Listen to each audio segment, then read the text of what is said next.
English बोलना मुश्किल नहीं है। जी हाँ, आपने बिल्कुल सही सुना। इंग्लिश बोलना मुश्किल नहीं है। It is not difficult. So what is it that will help us to develop English language as our primary language? ऐसा क्या हम कर सकते हैं कि इंग्लिश हमारे बोलचाल में, हमारे एनवायरनमेंट में आम बात बन जाए?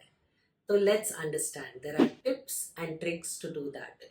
ये वीडियो उन लोगों के लिए है जो चाहते हैं कि वो इंग्लिश फ्लुएंटली और कॉन्फिडेंटली बोले, चाहे वो बिल्कुल ही इंग्लिश ना बोल रहे हो या प्राइमरी लेवल पे बोल रहे हो और ज़्यादा अच्छी तरह बोलना चाहते हैं। तो इंग्लिश बिल्कुल हम सीख सकते हैं। Watch in this video how we can do that. मैंने बहुत बार सुना है लोगों को कहते हुए, मैं इंग्लिश फ्लुएंटली बोलना चाहता हूँ, या मुझे बहुत हिचकिचाहट होती है जब सामने वाला इंग्लिश में मुझसे बात करता है और मैं जवाब दे नहीं पाती हूँ या दे नहीं पाता हूँ। तो इंग्लिश का जो कंस्ट्रेंट आप फील करते हो, जो डिफ़िकल्टी आप फील करते हो, सबसे पहला रीज़न ये है कि आपके माहौल में, आपके एनवायरनमेंट में इंग्लिश प्रेज़ेंट ही नहीं है। So this is the primary reason. क्या आपके डेली यूजेज में इंग्लिश आता है, चाहे बोलचाल में हो, सुनने में हो, वीडियोस देखने में हो, रीडिंग में हो? इंग्लिश प्रेजेंट है? अगर हाँ, तो it is not difficult to use. अगर नहीं, तो let's watch 6 techniques how easily we can develop English in our environment. कैसे हम आसानी से इंग्लिश को अपने माहौल में डाल सकते हैं एंड ऑटोमेटिकली हमारे बातों में भी कॉन्फिडेंट इंग्लिश नजर आने लगेगा। सबसे पहली टेक्निक, जो भी आप सुन रहे हैं, listen to that content in English. Basically अगर आप कोई ऑडियो बुक सुन रहे हैं या फिर कोई न्यूज़ ही नहीं सुन रहे हैं, आपको वो चीज़ इंग्लिश में सुननी चाहिए। It can be done very easily. अगर आप खाना बना रहे हैं तो कोई भी वीडियो आप प्ले कर सकते हैं, एंड अगर आप देख नहीं पाते बट सुन पाते हो, तब भी इंग्लिश आपके कानों में जा रही है। ओके? अगर आप कोई ऑडियो बुक सुन रहे हो तो तब भी आप आसानी से इंग्लिश को कंज्यूम कर सकते हो। ठीक है? तो जो भी बातें आप सुन रहे हो, ऑडियो के तौर पे, वीडियो के तौर पे, मेक श्योर दिन में आप कुछ टाइम उसके लिए डेडिकेट करें। और डोंट टेल मी कि ये नहीं हो सकता, हमारे पास टाइम नहीं है। Listening can easily be practice side by side. अगर मैं लैपटॉप पे कुछ काम कर रही हूँ, तब भी मैं कोई ना कोई ऑडियो ऑन रख सकती हूँ जो इंग्लिश में है। At the same time, while cooking, या when we go out for a walk, at any point of time, the listening skill can easily be practiced. So बिल्कुल कोई बहाना नहीं चलेगा। Listen to content in English. That is the first step to build English in your environment. जब आप content English में सुनना शुरू करते हो, तो आपको एक आदत हो जाती है कि आपके माहौल में ये लैंग्वेज आने लगता है। मैं एक एग्जाम्पल देती हूँ। आपका मदर टंग, तो मेरा मदर टंग तुलु है, लिटिल अनहर्ड ऑफ, लेकिन Tulu is a language which originates in Karnataka, Mangaluru. Okay? And basically ये लैंग्वेज ज़्यादा लोग नहीं बोलते हैं। एक बहुत ही छोटी कम्युनिटी की मदर टंग है। So the Bunt community uses Tulu as their mother tongue. Now, Tulu मैंने बचपन में कैसे सीखा था? सुन सुन के सीखा था। किसी ने भी मेरे परिवार में से, मेरे फादर हो या मदर हो, मेरे साथ बैठ के मुझे सिखाया नहीं था। हाँ बिल्कुल, अगर मैं गलती करती थी तो वो सुधारते थे, लेकिन सुन सुनकर, बोल बोल कर, गलतियां कर करके मैंने मेरा मदर टंग सीखा है। I am sure each one of us, our mother tongue and Hindi, Hindi एक बहुत ही डोमिनेंट लैंग्वेज है इंग्लिश के अलावा इन द कंट्री इंडिया। तो हिंदी बहुत बोली जाती है। हिंदी हमने कैसे सीखी? बचपन में दोस्तों के साथ, वक्त बिताकर, उनके साथ खेलते खेलते सीख ली। So it was a natural process. So listening skill, अगर आप सुनोगे रोज इंग्लिश में कंटेंट, वो वर्ड्स आप पिकअप करने लगते हो और वो वर्ड्स आपकी बातों में रिफ्लेक्ट करने लगेगा। ओके? तो go ahead, practice the listening skill. Let's jump on to the next technique of learning. Often हम इंस्टा रील्स पर या यूट्यूब वीडियोस पर काफ़ी सारा कंटेंट ढूंढते हैं जो हमारे इंटरेस्ट का है. For example, many women like to look for what is good for hair and makeup, interesting tips for how to take care of your hair, or for that matter, we look for influencers जो इन subjects पे बहुत सारा content create करते हैं. और once we start watching it, उसी से related और content हमारे feed में आने लगता है. तो बेसिकली आप जो भी इंफॉर्मेशन ऑनलाइन ढूंढ रहे हो, मेक श्योर आप सिर्फ इंग्लिश में वो वीडियोस देखें, क्योंकि हमारा पर्पस है इंग्लिश सीखना. तो जब भी हम कंटेंट कंज्यूम करते हैं, हमें इंग्लिश में करना है. It could be about fitness. We watch exercises related videos all the time for health wellness. It could be about weight loss. It could be about some interesting healthy meals, how to prepare. It could also be about some interesting content on money management, finance कैसे manage करें. तो मुझे पता है कि हम सब कोई ना कोई कंटेंट कॉन्स्टेंटली कंज्यूम करते हैं online. Okay, mainly through videos. What happens is the animated version helps us capture the expression and the content. जब हम वीडियोस देखते हैं तो एक्सप्रेशंस के थ्रू, एक्शंस के थ्रू उस वर्ड का मीनिंग और इफेक्टिवली हमें समझ आता है. That's why some people like to watch movies over reading books, because you can actually visualize everything right in front of your eyes. You can see it. तो इसीलिए जब भी हम कोई भी कंटेंट कंज्यूम करें, make sure it is in English. Let me explain to you the importance of watching content in English. Let me give you a very good example. Think about the word skip.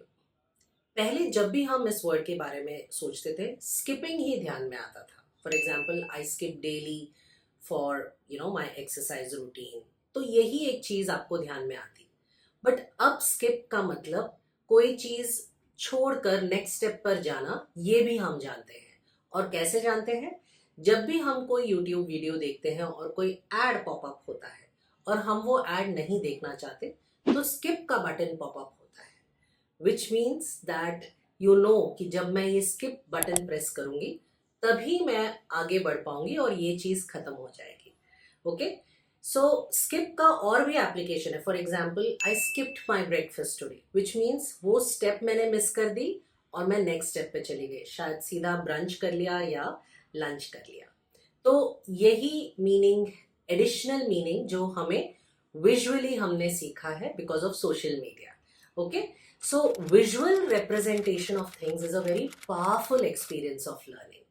एक और अच्छा example देती हूँ. अगर मैं ये words कहूँ, vibrant colourful vegetables. Vegetables, हाँ, pronunciation is not vegetables, it's vegetables. So vibrant colorful vegetables. If I just say these words without a picture, then it won't make sense. Because आप सुन तो लोगे बट शायद associate नहीं कर पाओगे. But at the same time अगर एक picture है और मैं कहूँ picture full of colourful vegetables, and फिर मैं कहूँ the vibrant colourful vegetables look so fresh, automatically आप समझ पाते हैं वाइब्रेंट और कलरफुल का क्या कनेक्शन है वेजिटेबल्स के साथ. ओके, सो एक और एग्जाम्पल लेते हैं इसे और अच्छे से समझने के लिए. अगर कुछ वर्ड्स मुझे नहीं आते हैं लेकिन मैं उसे एक्सप्रेशन या टोन के साथ मैच कर पाती हूँ क्योंकि मैं वो वीडियो देख रही हूँ.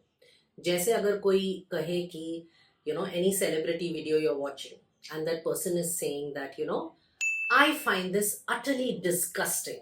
Okay, so even if I'm not familiar with the word disgusting, but when I look at the expression of the celebrity, I immediately relate to what the word disgusting can mean or what it actually is, being conveyed.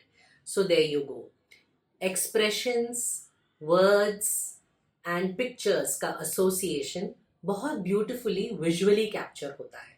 Even when you watch our videos, very often जब भी हम कोई term explain करते हैं, हम उसके साथ उसका visual representation भी डालते हैं ताकि आप और अच्छी तरह से समझ पाए.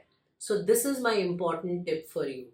When you are watching a video in English, आप सिर्फ उसका information या content नहीं देखेंगे, आप words को सुनेंगे और words का association उस visual के साथ connect करेंगे, तब जाकर आप और अच्छी तरह से इंग्लिश को समझ पाएंगे.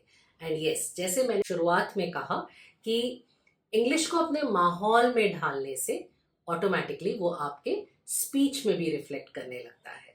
तो this is a very interesting way of building English in your environment. Now, the key tip here was whatever content you're searching online, search for that video in English, watch that video in English, be it fitness, be it health, be it education, be it related to food recipes, anything that you like, watch that content in English only. The third very important tip to build English in your environment, basically reading. Reading से बढ़कर कोई भी technique नहीं है अगर English को हम अपने स्पीच में या अपने माहौल में डेवलप करना चाहते हैं. तो हम सब जब छोटे थे तो English I actually probably learned only through reading predominantly. Or rather, I would say my vocabulary I built only through reading. So, let us understand कि reading का क्या impact है और क्या दिक्कतें आ सकती हैं reading में. Many of my students say, I can't read beyond a page because जब मैं read करता हूँ तो मुझे लगता है मुझे ये words ही नहीं समझ में आ रहे हैं और हर दूसरे word के लिए अगर डिक्शनरी को रेफर करना पड़े या अगर गूगल पे जाना पड़े तो क्या फ़ायदा है रीडिंग का. I actually kind of agree with this statement कि अगर हम रीडिंग फ्लो में नहीं कर पाए तो शायद रीडिंग का मज़ा निकल जाता है. तो इसका सॉल्यूशन क्या है? इसका सॉल्यूशन काफ़ी सिंपल है. Start with books which are easy to read. Start with stories for children. There are so many books in the market these days. Start with those stories or autobiographies of people who are, probably they have conveyed it in simple language. Okay, and before going to serious content, you can even start with simple story books. I'll give you a very interesting example of how story books can't be taken lightly. उनका भी vocabulary काफ़ी rich होता है. There is this book called Three Billy Goats Gruff. Did you know that the word troll was used in this book? आज हम सब troll को बहुत अच्छे से जानते हैं. किसी ने अगर किसी को कुछ नेगेटिव लिखा और बार बार पोक करने की कोशिश की, प्रोवोक करने की कोशिश की for a reaction, so that is trolling. ये बात आज हम सब अच्छे से जानते हैं. लेकिन क्या आपको पता है कि एक चिल्ड्रन की स्टोरी बुक में जो junior KG senior KG level के बच्चों को पढ़ाया जाता है, उस बुक में ये वर्ड ट्रोल का इस्तेमाल हुआ है. And how the three goats outsmarted or defeated this troll is what the story is. The troll in that is a reference to a demon or someone who is obstructing the goats from crossing the bridge. But troll का ये meaning आज भी valid है क्योंकि troll एक negative light में देखा जाता है जब वो प्रोवोक करता है या बुरी तरह किसी के ऊपर कमेंट करता है. They are considered as trolls. But did you know that it was actually used in a storybook as well? In the same book, there is another word called pastures or meadows. So green grass या greenery के लिए pastures या meadows बहुत अच्छे words हैं. So vocabulary, words can be picked up even from basic elementary books. We don't have to complicate our lives. It is about how we are keen on learning, and reading, trust me, is the most powerful habit you can incorporate, and it will be a game changer for you. So start with simple books. I've given you the solution. Now it's up to you to go and apply the solution. Simple moral stories se start karo, and then slowly when your comfort increases, you improve the level of complexity of books. Which brings us to the fourth technique. The fourth technique is basically speech practice. सब कुछ waste है अगर आप apply नहीं करते हो। तो हम अच्छा कंटेंट, अच्छे वर्ड्स सुन रहे हैं, हम अच्छे वर्ड्स रीड कर रहे हैं, हम ऑल्सो इंग्लिश में कंटेंट देख रहे हैं, लेकिन अब तक हम बोल नहीं रहे हैं, तो then this doesn't work for you. Watch my 90-day plan for applying or application English in your speech.